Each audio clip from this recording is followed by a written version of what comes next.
All right.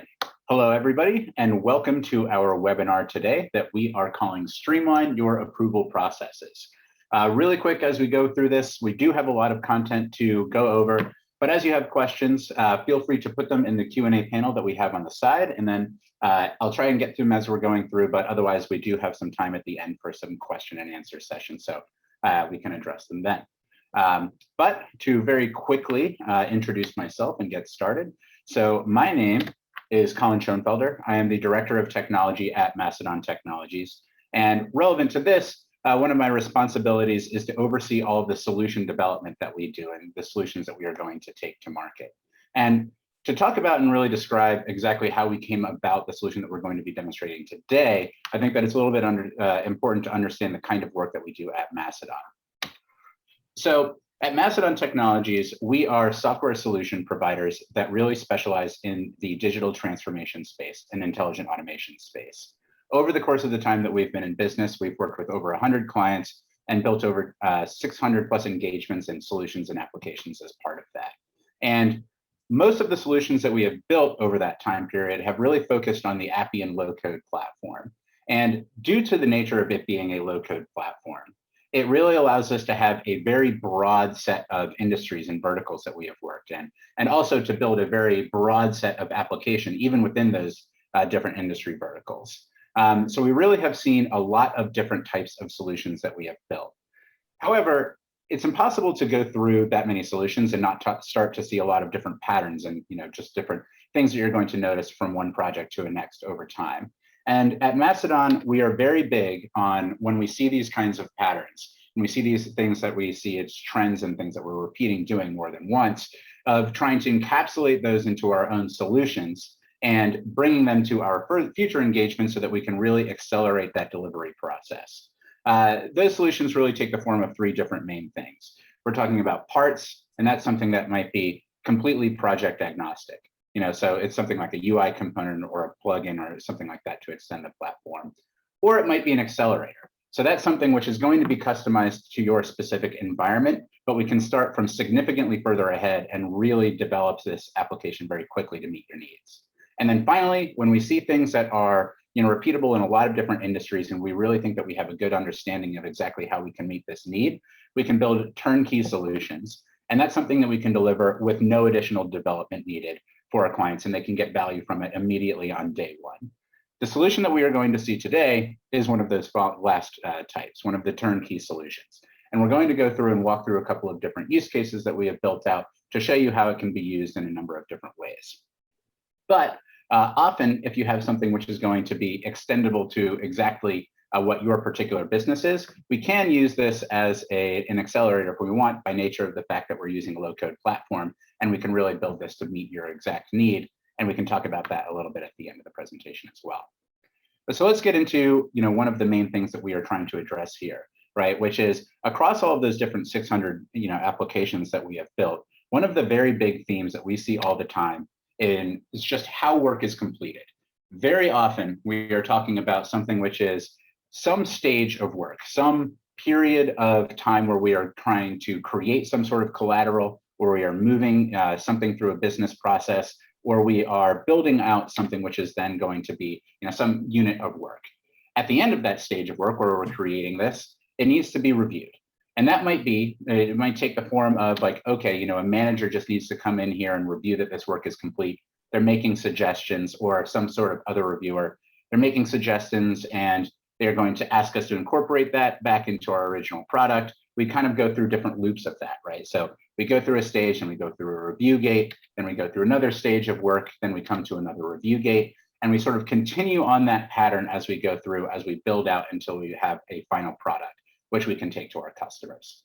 But in other cases, it can be something which is much more explicit, right? Where I'm creating some piece of content or I'm trying to mature an idea. And then at the end of an initial maturation phase, I'm going through and we are going to do a big review of a number of different things all at once. And we are going to either very explicitly decide, yes, we are granting approval to move forward onto the next phase, or no, we are going to cut this off here and we're not going to move forward with it. And in that case, it still follows that same approval process pipeline, right? It's still something which is a stage of work followed by a gate of approval. But in this case, we're really trying to filter down until we have a distilled idea, which is going to be the one that we are going to move forward with. And so we found that a very large percentage of the applications that we build tend to follow this pattern.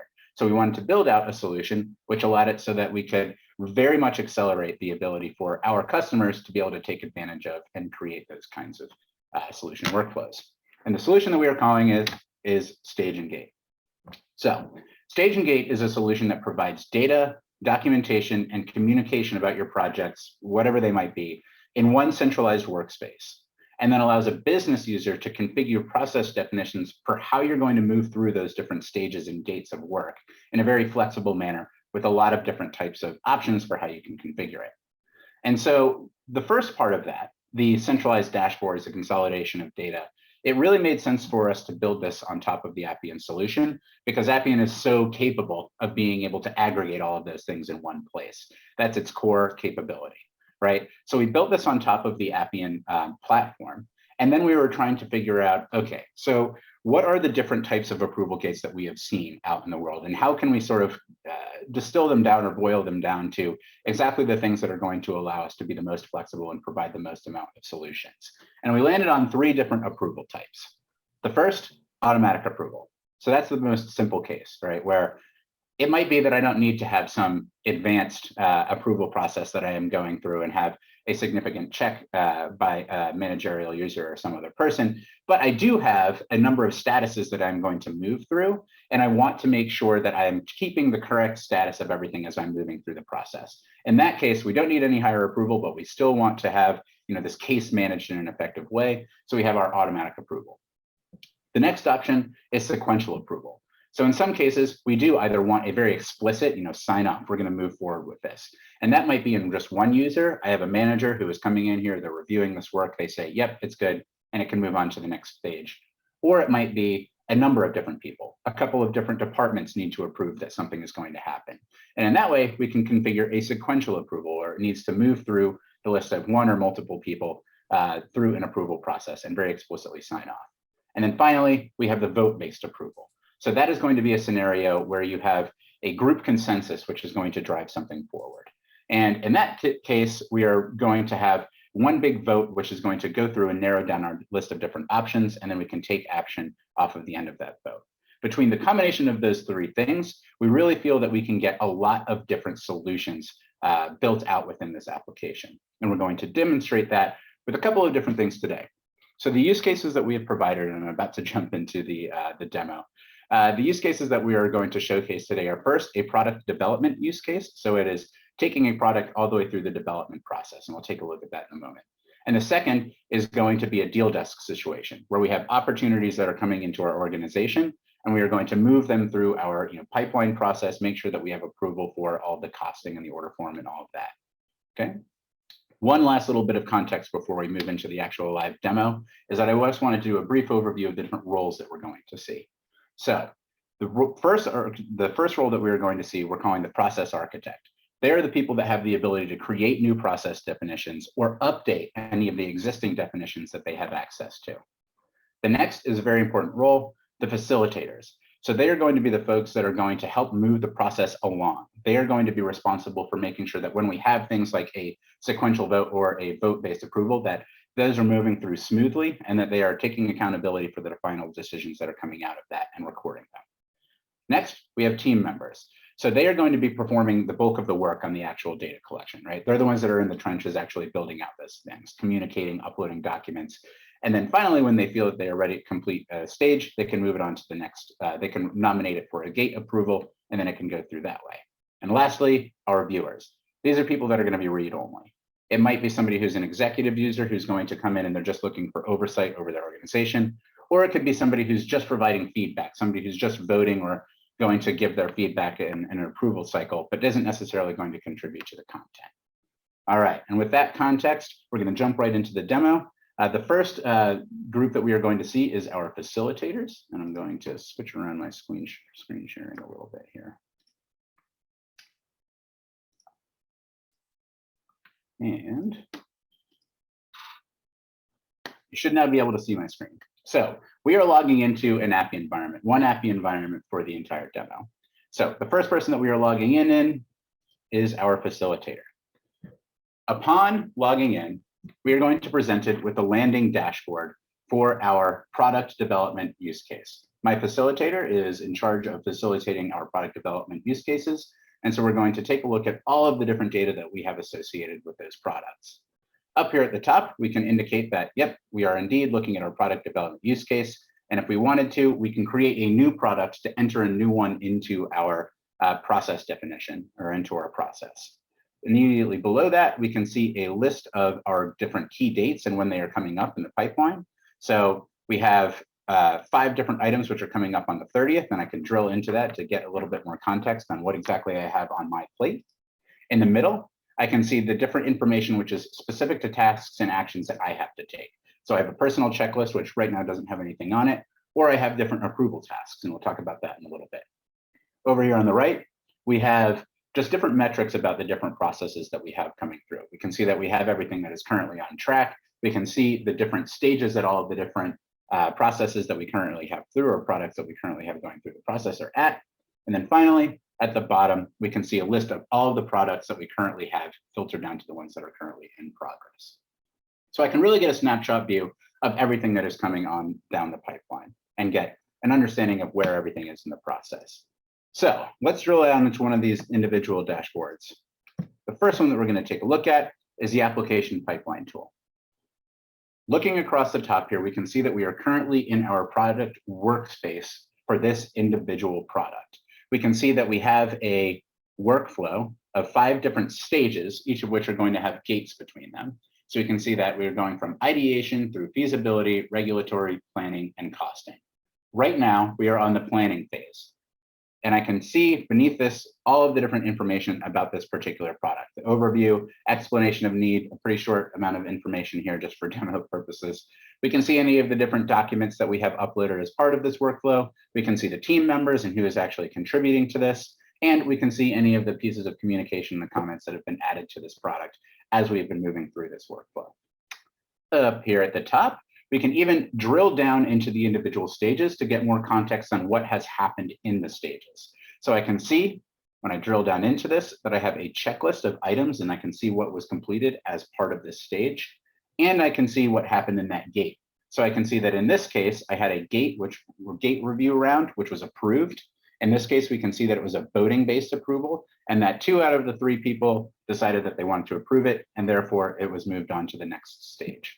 I can do that for each one of the different stages as we go through. I can see that in this case, it was a sequential approval, and both people sequentially approved, and I can see the time that they did that.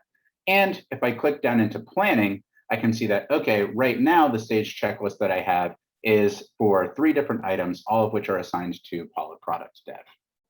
Okay. In addition, when I go back to my summary dashboard, I can take a look and I can look at the product history up at the top, which gives me a very good detailed audit history of everything that has changed about the data from this particular product, and also shows me when we have the different status changes at a high level. So I can really have a very good traceability and a very good list of all of the different audits that have occurred throughout this process and all the different changes. So yeah. So this has been an initial overview of just what one of these applications look like. Now let's move on to start, how do we enter in a new product, or how do we enter in a new case? And then also talk about editing, and then go into our first approval gate, which is going to be the automatic approval. For that, I'm going to jump over to our other use case, and I'm going to switch users. So I'm going to move over to one of our salespeople who is going to be working as part of our deal desk application. So I'm going to sign in as a salesperson, and we'll log in. We will see that, first of all, the overall UI looks very familiar. However, we are looking at a completely different use case. Up at the top, I can see that I'm looking at a deal desk. I have all of the different key dates which are applicable to just me. I have my own personal checklist, and I can see all of the different due dates and everything like that that I have on track for these particular opportunities. So no longer talking about products. Now that we are in deal desk, we are talking about opportunities. And I can see the list of all the ones that I have going on. Rather than drill down into one of those, I'm going to start a new one. So let's take a look at how somebody would go about starting one of the instances of this opportunities. So I'll click create a new opportunity, and in opportunity name, we'll just give this some sort of a name for our current opportunity. So I'll call it Call Tech Solutions, very reputable establishment, and fill out some basic information. I'm just going to kind of delete some of this just for ease right now for display. I can take a look at who the basic and the default users are for the facilitators and the team members. I'm going to keep this one fairly simple. So I'm going to leave it at just myself, and we have our facilitator who is going to be responsible for overseeing this whole process. After entering the basic information, I will create our opportunity. Immediately reflected on our dashboard here, we can see that Caltech Solutions has been created. And when I click down into it, I am now at this particular process definition. So in this case, I have 5 stages: order form, delivery team, negotiation, revenue, deal desk. And in this case, I can update my details by clicking that little update button, and I can add something for webinar and add a confidence to this and save that there. I can load any documents if I would like with the action up here at the top. So I'll click upload new document. We'll do this down the order form. And I can take a look at all the different checklist items that I have associated with this particular stage. So if I click into order form, I can see that we have order form created and qualification information populated. Since I'm the one who is working on this, I'm going to take ownership of both of these. Sales. And I'll save those too. All right. And I just uploaded the order form, so I'm going to go ahead and say that this has been created. Okay. Coming back here, if I want to add comments, I have the ability to do that as well. So I can say about this opportunity and post the comment. So in this case, the first gate that I want to show up, the first type of gate that we have, is going to be our automatic approval. So what we're looking at here is going to be something that I am trusting the sales team at least to fill out the first couple of different steps, right? And I don't think that I necessarily need a manager before I'm going to move this along to the next phase. So in this case, I'm going to come in here. I filled out my stage checklist, and now I think that I'm ready to nominate this to the next level.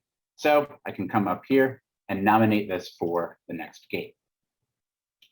Take a look at the different, basic information, and once I've satisfied that everything looks good, I will nominate it. Once I've done that, because in this case it is an automatic approval, we can see that we have moved from the order form to the delivery team process. So if I click in here, I can also just take a quick look to see when that happened and get really good audit history about everything that's happened. Now, this is a very simple case, but you can imagine that this is expanded to anything which is going to be some sort of case management based application where I am trying to take this information, or I have some set of information which is not necessarily set in stone. I can capture all the information about that. I can capture all of the different process definitions. And maybe just at the end, in order to close this out, would be something where I actually need to have a manager approve it or something like that. I can configure that very easily using these automatic approval gates. All right. So that is the first state or gate type that we wanted to do, an approval gate type. Now let's move on to something that's a little bit more complicated. So the next one that I want to show is first our sequential approval gate type, and next our vote-based approval gate type. And we can see exactly how those might be used in a real world context. So for that, I'm going to switch back over to our other use case. I'm going to switch into our product developer role. All right. As we sign in here as Paula Product Dev, we'll see the very similar kind of screen, but again, filtered down only to the information that Paula Product Dev cares about. So not muddied up with a bunch of the different things that we've just seen in our other use case, but only focusing on the different dates, the personal checklist, and the approval tasks which are relevant to me. So I can see up here at the top that I've got my checklist for team structure, timetable, and risks that we saw in the application pipeline tool, that I am owning those. And now we're going to go ahead and take a look at one of the ones that we want to demonstrate for the sequential based approval. And that I have nicknamed for myself is Macedon Common Objects. So in here, landing on this dashboard, we can see that we've got a couple of different things that we've already created. We've uploaded our project overview and our logistical report. We are currently in the feasibility step, and we have some communication with Penn Product Director. At this point, as Paula Product Dev, I am looking forward to getting this over to the regulatory step. So I'm going to take a look at this, make sure that everything is checklist or all the checklist items are completed, and I'm going to nominate this one for a gate. Click into nominate, and then boom, we are able to nominate this and push it on to the next process. Now, in some cases, we don't necessarily want it to be immediately going to the next people, right? We have this role that we have described, which is going to make sure that everything is moving ahead smoothly, right?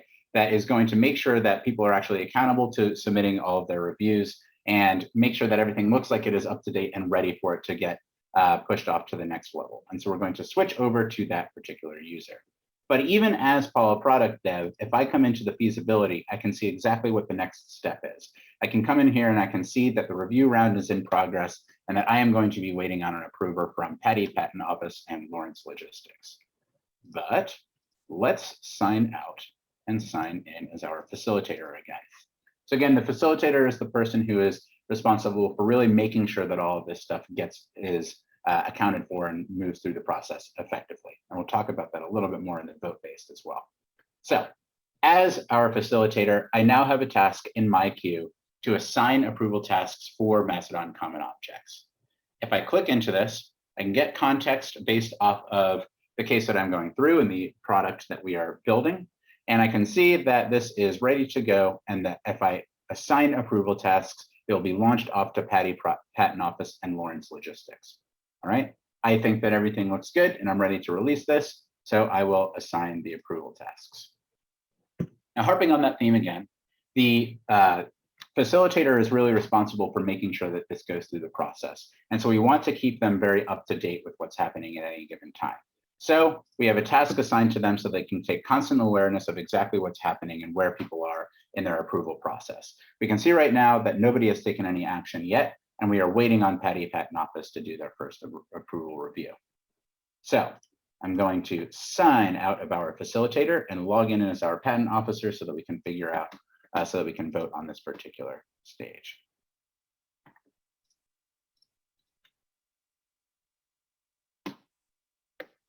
All right, logging in, we will see our task right at the top of the screen, approved feasibility sign up for Macedon common objects. I can still have the same dashboard where I can see all of the different items that I have upcoming, but I'll click into this one, able to get immediate context over everything that has happened as part of this, this product development lifecycle. And then I can decide if I'm going to approve and reject. In this case, I'm going to approve and submit decision.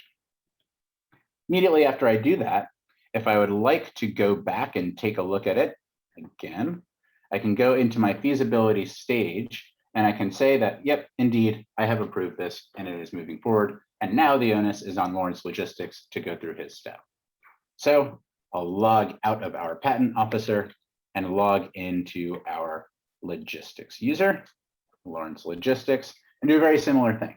So come into the system and have the task for approved feasibility of the sign off. I'll come in this case, I'll decide that everything looks good and I will go ahead and approve this. Submit decision, I have signed off, it is very well tracked. And when I come into my Macedon Common Objects product again, I will see that we have moved from feasibility into regulatory.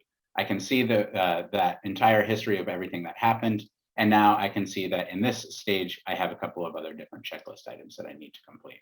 So very smooth and very efficient way of divvying out the different tasks for approval, making sure everybody is aware of everything that needs to happen at any given time, and have a very easy understanding of what the next steps are across any of the different products, right?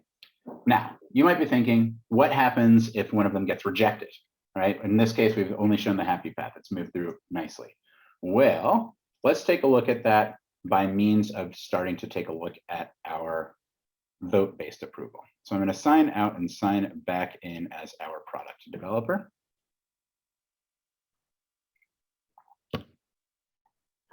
And we'll take a look at our Data Ninja product. So if I take a look at the Data Ninja product, I can see that right now we are currently in the ideation stage. But if I click into the stage, we will see that we went through one round of gate approval already, and in this case, it was rejected.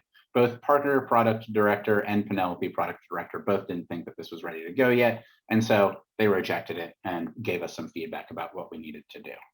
So if I want to reinitiate that, right? So in this case, we're not talking about dropping it out completely. This is a review step, and we're going to re-enter the nomination once we think that it is ready. So as Parker product director, let's say that I've gone in, I've updated my product review, and now I'm ready to do it again. So I'm ready to submit this for further feedback.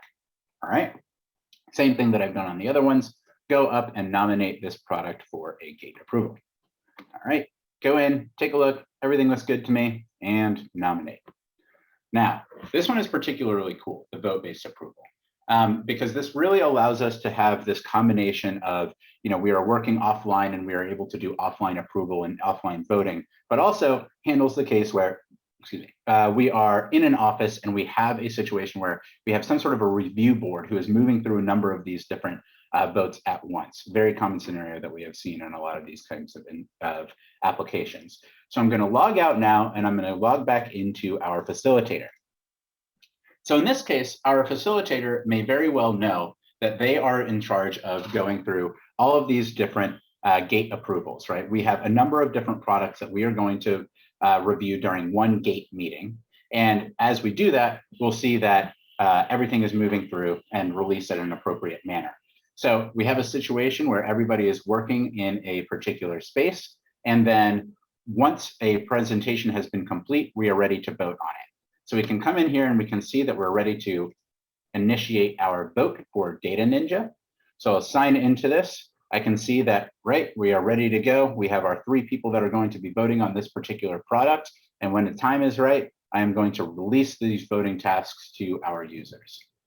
Now, again, because of the fact that we are dealing with sort of the virtual and people using this online, and also the real world scenario, I, as the facilitator, have the ability in here to see what the status of this vote is. Often when we're in these sorts of board meetings, it might be the case that 2 out of the 3 people have brought their laptop, 1 out of the 3 people is sitting there and they're just planning on raising their hand, giving a thumbs up. Yes, we're good. No, we are not good. So I have the ability to come in here and really monitor the vote and make sure that everything is going smoothly. 3 people that need to vote in here, and we'll come back and take a look at this as it's going through. But I'm going to log out and log in as our first 2 product developers, or product directors rather, in order to make sure that they cast their votes. So I'll sign out here. Sign in as our product director. Now, in this case, our product directors are both sitting there and they're on their laptops. But one of the other nice things about using an Appian low-code solution is that all of these different forms are immediately available on mobile. So if somebody were to just bring their phone into a meeting like that, then they're able to cast their vote without any additional need for coding. So I'll come in here and I'll see, okay, ready for approval sign off of Data Ninja. I think that everything looks good and I'm going to approve. And I'll submit my vote. Moving right through this, I'm going to sign out and sign in as our second approver, Product Director 2. And in this case, our second product developer or product director, ever the critic, does not think that this is ready to go yet, right? So they're going to come in, and in this case, this person is going to reject. Submit vote. Now let's log back in as our facilitator.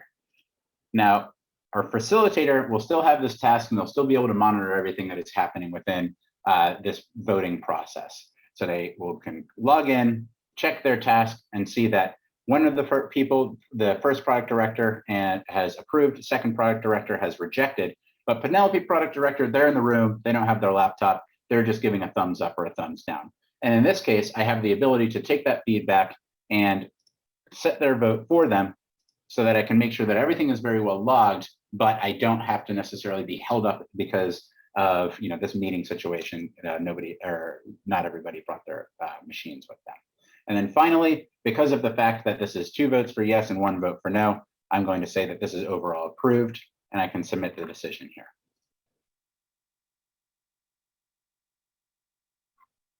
Great. So now that I have done that, I can go in and take a look at Data Ninja. And indeed, we have moved from ideation through that review gate over to feasibility. We have moved past that review. And if I click on my ideation stage, I can see that I have now 2 rounds of approval that we have gone through.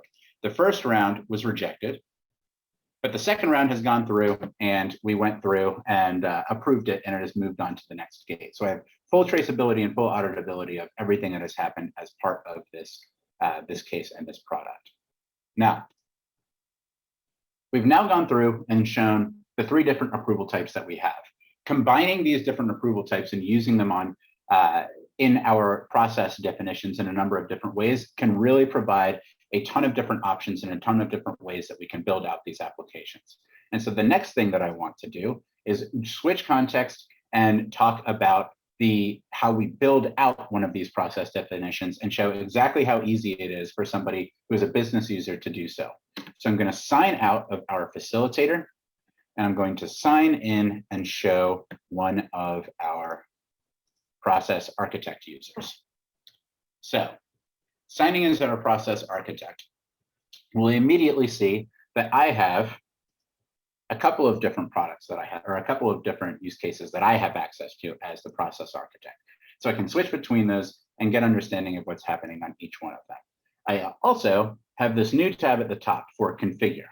So if I go in and check out my configure tab, I will see an overview of the process definitions that we currently have set up in this environment that I have access to. So I have deal desk, and I can see within the deal desk all of the basic information that I am going to be capturing. So all the data that I'm going to be capturing and iterating upon throughout that, that process. And I can see all the information about all of the gates that we have configured. So order form, delivery team, negotiation, revenue, deal desk. Within that, within the order form stage, I can see the SLAs that we have. I can see the default checklist items that we have. I can see all of the different work days, and I can see the permissions. Who's going to have access to this? Okay. If I want to, I can even go in and update this process definition. So let's say that I have some more information that I'm trying to capture. I can enter that all in here, and I can have my standard template for all of the different deal desk processes that I'm going to start effectively managed there. If I go over to permissions, if I need to add different people who are going to be facilitating this process through, or add different team members who are going to be default team members, I can do that from my permissions page, or add viewers even. Then really exciting, I can go to my stages. So let's say that, and this happens all the time, I have some sort of a workflow change where I have, expectations for my SLAs are going to change. So I want to stay in this stage, not 3 days, but instead 2 days, or even the other way around. I have new checklist items that I want to make sure that we are going through at each of the individual stages. Or with my gate reviews, so let's say that now, I've hired a new person and I want to add a new approval layer to one of my gates. I have the ability to do that from this screen, and I don't have to do any additional code to do that.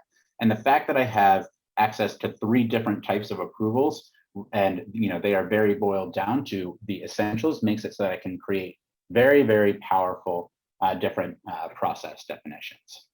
And so I won't bother updating anything on this one, but I do want to go through and show exactly how easy it is to define one of these. So I have access up here to this link for defining a new process. And in this case, I want to define a new one, and I'm going to do something which is not really that similar to the ones that we have done before. In this case, let's talk about an employee onboarding. I'll enter process name as employee onboarding, employee, automatically populates that plural name. And let's just say some very basic information just to keep this short. So date of birth, go to this date. All right, so some basic information that I'm going to capture about all of these employees. Then let's go over to permissions. So process architects, I'll keep it myself for now. So Colin Schoenfelder is the architect. Viewers, HR. HR is going to be overseeing this employee onboarding process. Maybe they're not going to be in the middle of actually performing any interviews or doing anything, but they definitely want to make sure that they know what's going on. So I'm going to have human resources, inherit human resources. Then for facilitators, let's say that the screeners. So the screeners are the people that are going to go through and make sure that everything is going through the process effectively. So we're going to leave them as the screeners. And then finally, the team members. Similarly, we'll say that the screener is our initial team member. And then we have a couple of different interviewers who are going to be involved.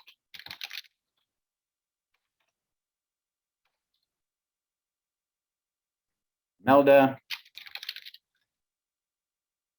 Isaac, big on the alliteration,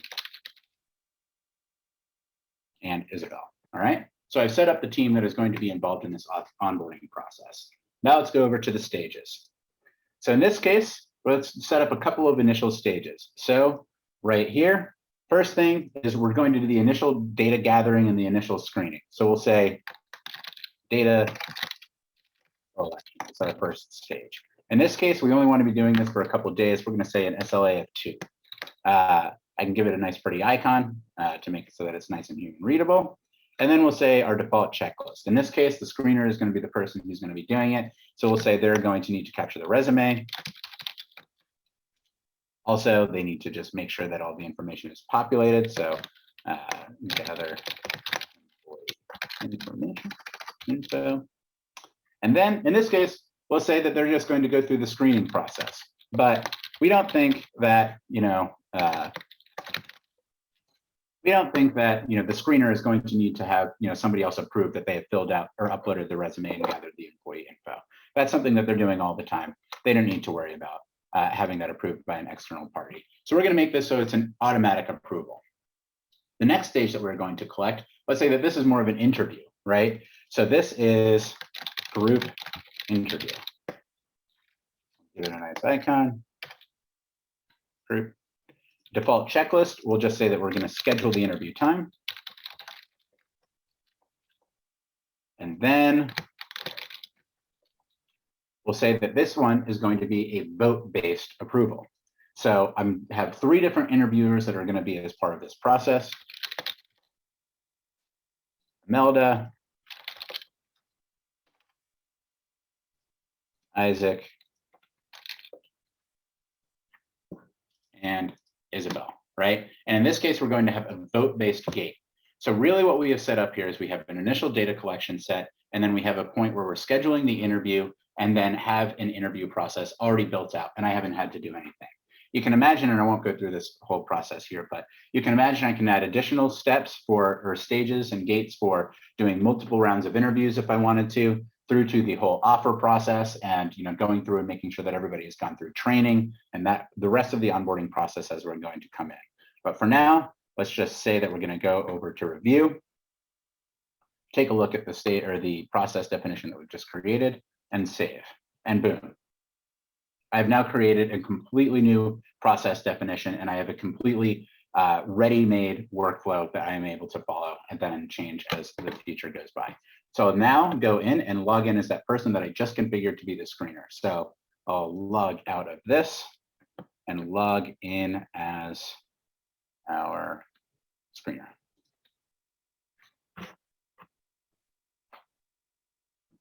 And logging into the application, boom, right there. I've got a complete product dashboard where I can get a list of all of the different employees that are going through the onboarding process. I can start a new one. So I'll come in here and say that I'm joining.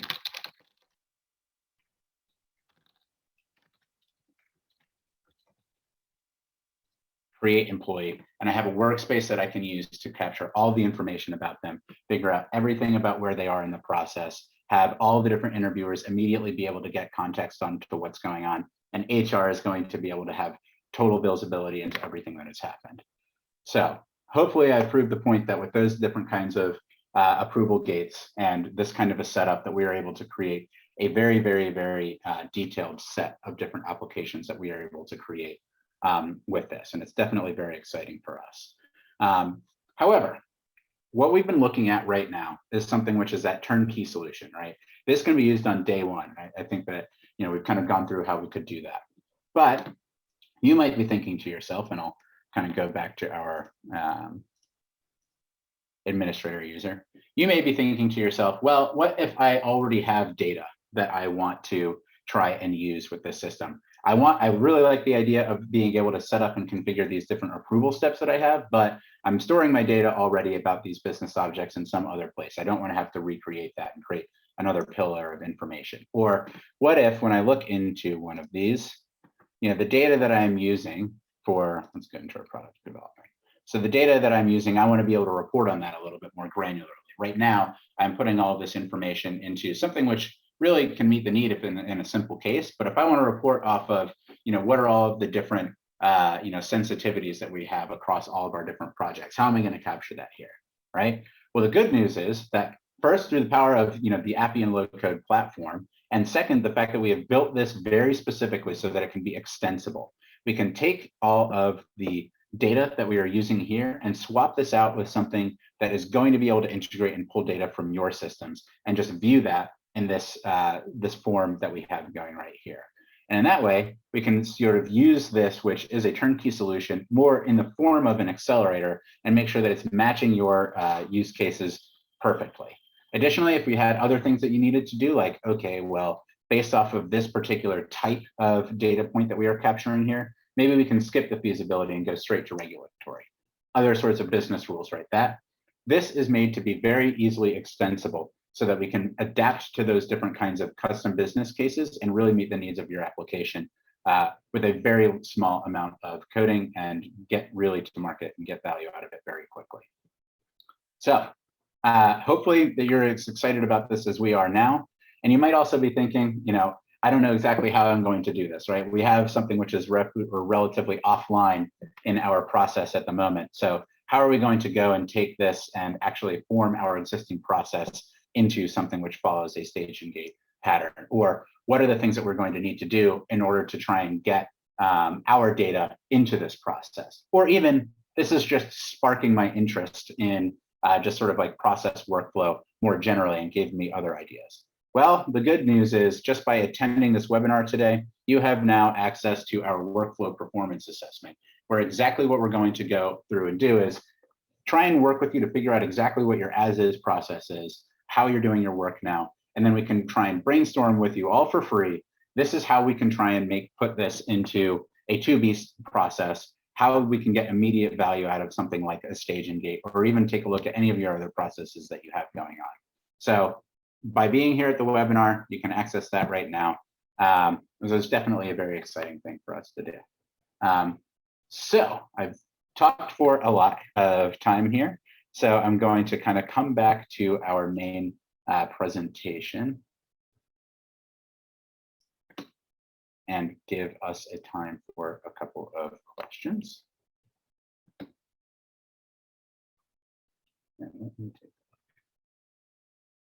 All right, right now I don't have any open questions, but thank you very much for attending. And if you have anything else, feel free to reach out. Feel free to reach out of any member of our sales team. It was really exciting to have everybody coming here. We're very proud of Stage and Gate. And keep a lookout for our other webinars that we will be having through different series. We like to come out with these once a month or so. So tune in, and thank you very much. Have a good one.